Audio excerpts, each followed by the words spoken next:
maîtriser les choses avec leurs mains, plus ils vont développer leur motricité. Eh ben, on doit les laisser faire à la maison. C'est pas l'école qui va faire le travail à votre place, hein. C'est vous qui devez faire le travail prioritaire. Donc, le fait de développer leur motricité, c'est à vous de le faire. Parce que l'école fera pas tout. La motricité qui va développer justement, parce qu'une fois qu'il atteint l'âge de 6 ans, c'est fini. La motricité fine, qu'il n'a pas acquis avant 6 ans, ben, il pourra avoir toute sa vie un psychomotricien, il n'arrivera pas à écrire correctement. Il va corriger un peu, mais il pourra pas. Donc c'est pour ça que c'est important de faire avec vos enfants. La pizza, appelez vos enfants.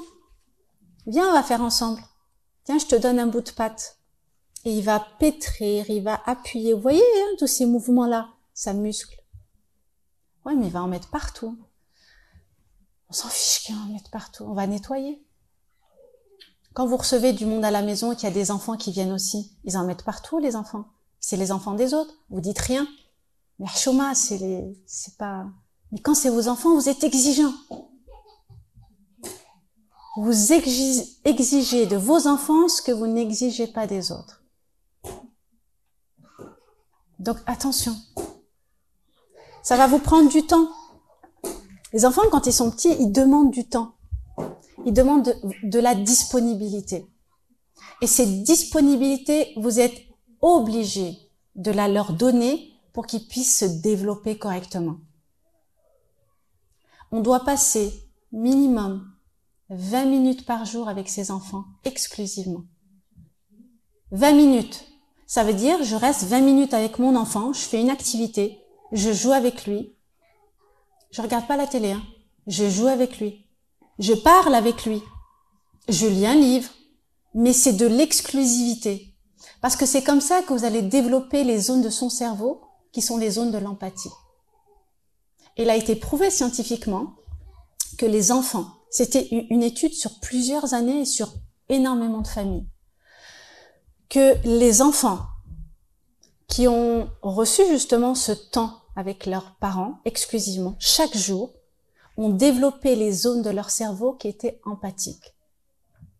Et les autres enfants n'ont pas développé ces zones-là, ce qui fait que quand ils regardaient une photo où il y avait des parents qui enlacent leurs enfants, ben, ça leur faisait rien. Tandis que les autres, ben, ça provoquait une réaction dans les zones de leur cerveau, qui est la zone de l'empathie. Vous voyez comme c'est important. Si vous développez pas ces zones-là du cerveau de vos enfants, ça va faire quoi? Une fois qu'il sera adulte. Comment cet enfant qui est devenu adulte va interagir avec les autres? Comment il va interagir avec son épouse, son époux, les gens avec qui il travaille, avec ses amis? Parce qu'il n'a pas appris. Il n'a pas appris à ressentir ce que ressent l'autre. Wallahi, vous savez pas la responsabilité que vous avez. C'est une responsabilité tellement énorme. Parce que ce que vous ne savez pas, c'est que la manière dont vous vous comportez à la maison va dénoter ce que va être votre enfant plus tard. Ça veut dire que quand on veut éduquer son enfant dans la manière qui plaît à Allah subhanahu wa ta'ala, ça veut dire qu'on doit lui inculquer des valeurs. Les valeurs, c'est quoi? C'est pas attention, ça c'est haram. Tu fais pas. Allah, il veut pas. C'est pas comme ça qu'on aborde Allah subhanahu wa ta'ala avec un enfant. On l'aborde par la miséricorde. Et ça commence déjà par vous, avec votre exemple. Comment vous êtes dans le quotidien avec votre enfant? Vous pensez que vos enfants ne vous voient pas. Mais vos enfants, ils scrutent le moindre faits et gestes que vous avez dans le quotidien. Quand vous dites à votre enfant de ne pas mentir, alors que vous mentez. Oui, mais je mens pas.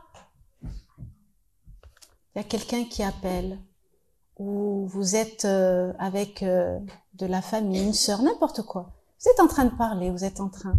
croyez que vos enfants, ils vous entendent pas? Ils voient très bien. Parce que ce qui est bien avec les petits, c'est ils sont multifonctions. Ils peuvent faire une tâche et en même temps écouter. Quand vous dites à vos enfants, non, vous le dites pas ça. Quand on veut apprendre à nos enfants à ne pas être dans la médisance, dans la calomnie, eh ben, ne soyez pas dans la calomnie, dans la médisance. Mais je suis pas dans la calomnie, dans la médisance. Mais si! Si! Quand vous êtes invité, par exemple, quand vous allez chez votre belle-mère, ou chez des amis, vous mangez, vous ressortez de cet endroit, vous êtes dans la voiture, vous parlez avec votre mari ou avec votre copine, et vous dites, t'as vu comment elle a été? Je t'avais dit comment elle me regardait, c'était pas normal. Moi, je l'aime pas, cette personne-là. Franchement, je trouve que, derrière, ils ont tout entendu. Ah, c'est comme ça qu'on doit agir. Donc, on peut faire zahma, qu'on est souriant, on est bien, on se serre dans les bras, Salem, je suis trop contente de te voir, ça me fait tellement longtemps, franchement. Et enfin, après, derrière, on est en train de... C'est comme ça qu'on apprend à nos enfants. Donc, pour que nos enfants apprennent des valeurs, c'est pas en leur disant Allah subhanahu wa ta'ala, il nous a demandé d'être véridique. Pour être véridique, il faut. C'est pas une leçon, c'est un comportement. C'est ce que vous allez dégager dans votre comportement au quotidien. Donc, vous devez incarner en vous ce que vous voulez inculquer à vos enfants. Donc ça, c'est vraiment important. Il faut au moins que vous compreniez que lorsque vous allez sortir d'ici, vous preniez l'engagement de changer une chose dans votre comportement. Parce que lorsqu'on est regroupé comme ça, surtout dans une des maisons d'Allah, dans une mosquée, où les anges sont là en train de faire l'istighfar pour nous, il faut savoir que on est bien, parce qu'on parle d'Allah, on apprend des choses. Mais malheureusement, lorsqu'on sort, on franchit le seuil de la mosquée, la vie, elle nous rattrape. La course, les enfants, viens, on y va, on rentre, on est pressé, je dois préparer ci, je dois préparer ça. Et on est pris dans le tourbillon. Si vous prenez pas l'habitude de vous poser, de dire stop, qu'est-ce qui est urgent? Qu'est-ce qui est le plus urgent? Le plus urgent, c'est vous. Parce que votre course, votre excitation quotidienne, vous la transmettez à votre enfant. Et c'est comme ça qu'il sera plus tard. Soit il est comme vous, soit il fera en sorte d'être le contraire de vous.